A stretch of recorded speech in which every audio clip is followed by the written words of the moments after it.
आज 31 डिसेंबर. हे वर्ष तर निघून चाललं, पण येणारे हे वर्ष जे आहे ते तुम्हाला सुखाचं आणि समृद्धीचं जावो. तर आजचं हे 31 डिसेंबरचा जो व्लॉग आहे त्यामध्ये खूप साऱ्या आठवणी ज्या आहेत त्या आता उमाळून येत आहेत. तर मुलांचं मोठं होणं, आमच्या दोघांना नवरा बायकोंच्यातलं प्रेम, भांडणं हे म्हणा, नाहीतरी मुलांचं शैक्षणिक आता जे वर्ष जे आहे ते आता त्यांच्या वर्ष म्हणजे शैक्षणिक वर्षाला कलाटणी देण्याचं हे पुढचं वर्ष जे नवीन वर्ष आता येत आहे ते आहे. ह्या वर्षी प्रत्येक गोष्ट जे आहे ते खूप चांगल्या पद्धतीनं असं जीवनामध्ये घडून गेलेली आहे. हे वर्ष जे आहे आपलं 2025 ते जीवनामध्ये अनेक नाती जे आहे ते ओळखण्यास जे आहे ते मदत केलेलं आहे. आणि माणसांनी खूप म्हणजे आपले रंग दाखवले आहेत आणि त्यांचं आपण जरी चांगलं वागलो तर त्यांचं जे आपल्याप्रती वागणं आहे तर हे कसं आहे हे जाणवून दिलेलं आहे. बऱ्याच वर्षाच्या म्हणजे काळानंतर हे 2025 जे वर्ष आहे त्या खरं तर वर्षामध्ये मी जे आहे ते माणसं ओळखायला सुरुवात म्हणजे झालेली आहे. माणसांचं खरं रूप जे आहे ते मला या वर्षीच सगळं समजलेलं आहे.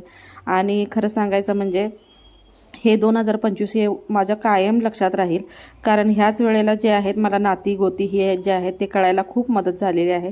असो तर हे वर्ष तुम्हाला जे येणारं आहे ते सुख समृद्धीचं आणि चांगलं जावं एवढंच माझी इच्छा आहे. तर इथं बघा मी बटाटा आणि आपलं ओलं वाटाणा आहे त्याची भाजी बनवलेली आहे.